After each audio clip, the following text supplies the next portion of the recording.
Hello there, my name is Dan, and the main purpose of my channel is to show people how to grow their own fruit and vegetables no matter what size garden, allotment or growing space they do indeed have.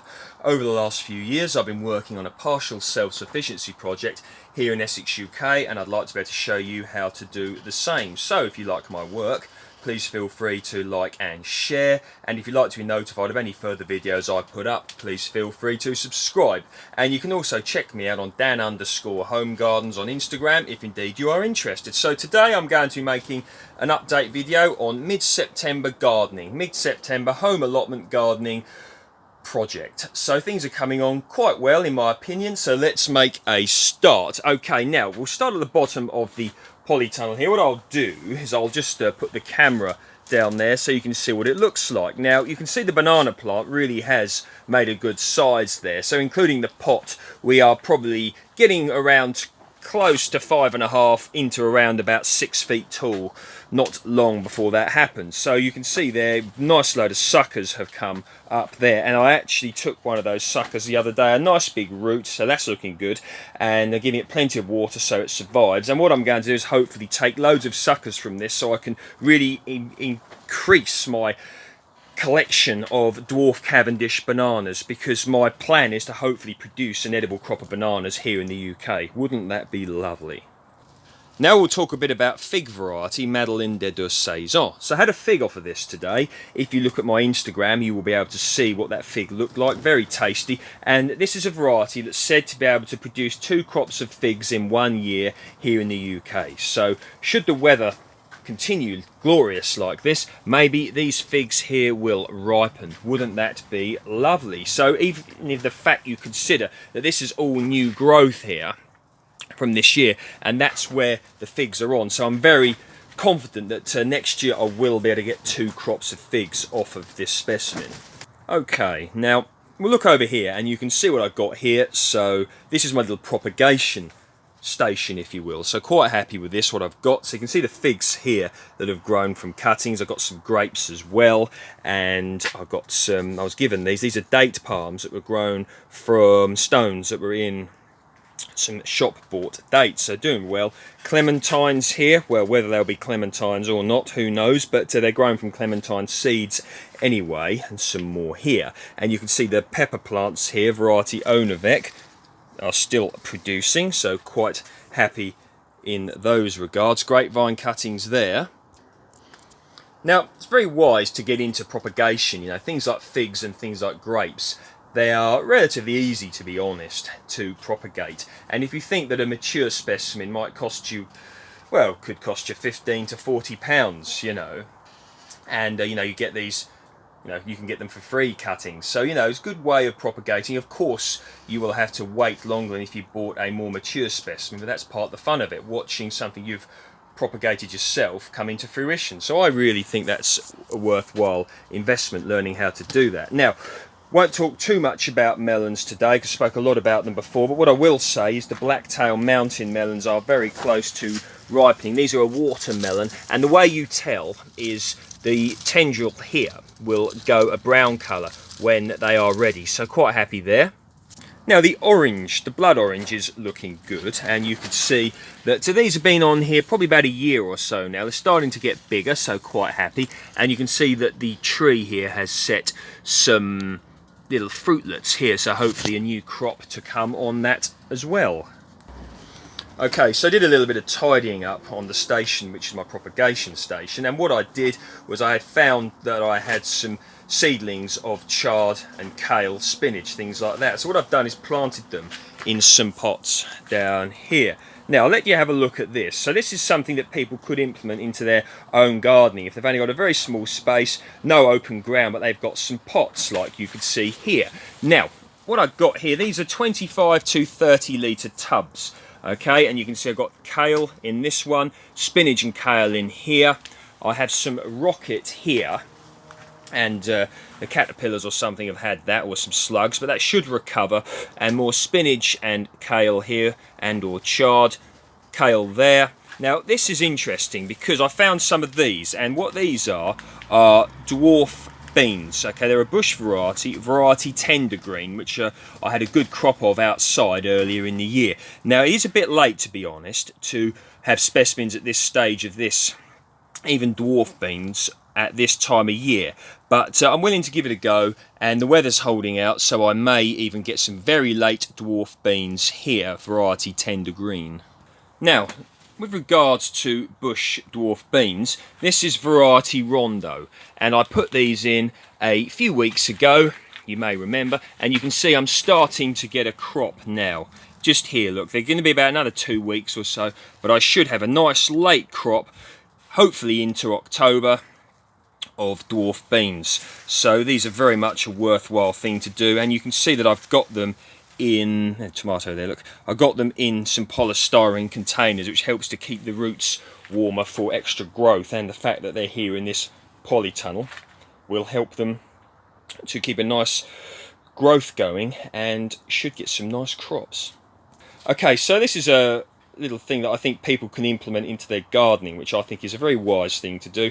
Once again, it's another sort of propagation station, if you will, and I've got a nice plastic table here, which I believe actually I picked up in a garden clearance I did for someone, so I've utilised it. Now you can see what I've got here. I've got winter crops all ready to go in, so I could plant these out now. This is some spinach and or chard, and some kale here, look, you could see, so it won't be too long. Kale, and also I have got some cabbages, like some pointed cabbage here as well, I think, so that's quite good, and these will be ready to put out relatively soon. Rhubarb chard here, here we go, this is the cabbage here, and this is variety Offinum 2, flower of spring. So there we are, look at that, so all looking good.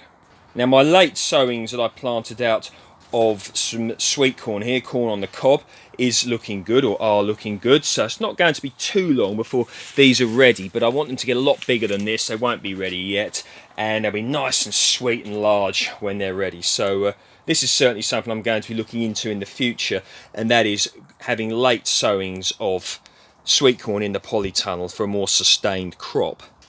So down here you can see that I have some of this chard and spinach here. Once again, these are more seedlings I had ready. Always try to have something ready, okay, that you can put in, so that you've got something ready in the garden at any time, okay? So I give them a nice deep watering, all right? It's generally best when you water to give a good deep watering, so the first few inches of the ground are damp, okay, other than just a little bit every day. Really water it, and the humidity in the polytunnel and the warmth, the sunshine, these really should be able to get a nice root system and be nice size, big and strong before the days get short and the temperature drops, so to have some good vegetables to eat throughout the winter period. Right, so we'll get into a little bit of what's going on here. Now you may remember this little vegetable patch I set here. Now once again, the deep watering principle applies here. As you can see, I'm going to be doing that tonight, but now these have got their boots in, as I like to call it, their roots. They're really putting out growth quick, and I've got lettuce here all the year round, and I've got rhubarb chard, and I think I've got Ford Hook giant chard as well. So quite a variety of, you know, good quality hardy winter vegetables. Now what I've done here is I've freed up a little patch, okay? You may remember that I had some blueberries here. I'll show you those in a moment. But once again, you know, they take up space when they're not being productive, so I've moved them. And what I've done is sort of released up maybe 3 feet by 4 or 5 feet for some additional produce to go in, and probably going to be some more kale, spinach, chard, cabbage, etc. that's going to go in here when the specimens are bigger. So, you know, you don't have to have a big space. If this is the only space you've got, you know, let's say 4 meters by 4 feet by 3. So what's that, 12 square feet? You could grow a lot in there. Now, having more or less daily feeds from this raised bed here, and in here is a variety of things. We've got this lettuce here, okay, which is winter density. This is a really nice lettuce, okay, and I recommend that you grow winter density. It's tasty, it's nutritious, and fully hardy, okay. And here, this is lettuce variety all the year round, okay, grows very quick, and it's a very nice lettuce as well. And you can see got some kale here, Please don't quote me on the... No, I can't remember the variety of this, I'm sorry. Yes, I can. It's Westland Autumn. Okay, so Westland Autumn here, and I've got some nice perpetual spinach here as well. Okay.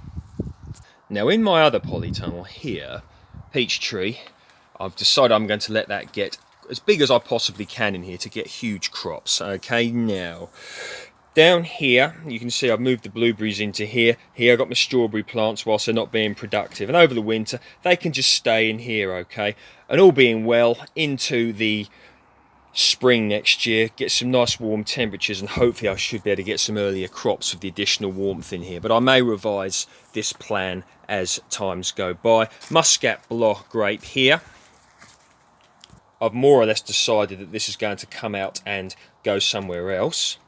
And the same here with the Autumn Royal as well. But I've got to wait till the dormant season's here before I can do that. Okay, so there we go. So quite a bit there that you could see. Now, I think what would be a good idea with the sort of droughts and dry weather we tend to be getting, to install some water butts, some water collection if you can. So take that one on board if you would like to. Now, I sometimes get asked questions about, how I got to the stage that I'm at. How long have I been gardening? What if I've got any qualifications, whether, who taught me, or whether I'm self-taught. Now, this is quite a subject, and honestly speaking, it's not really one thing that I've thought about too much, because simply I've just let my gardening naturally evolve as things go by and as time goes by, which I think is what, it can be the best way in many ways. We're sort of regularly brought up, with exams at school, aren't we? Oh, you've got an exam in 6 months and la-di-da-di-da. But, with regards to something like this, I think one of the best things you can do is just let your skills naturally evolve over time. Now, if more people want to know about, my gardening journey, if you will, I will make a video on it. But yeah, so if you want it, let me know. Okay then, there we are. If you like my work, please feel free to like, share and subscribe.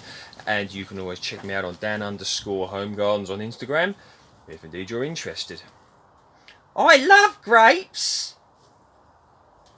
Bonus points to those of you who know where that reference came from.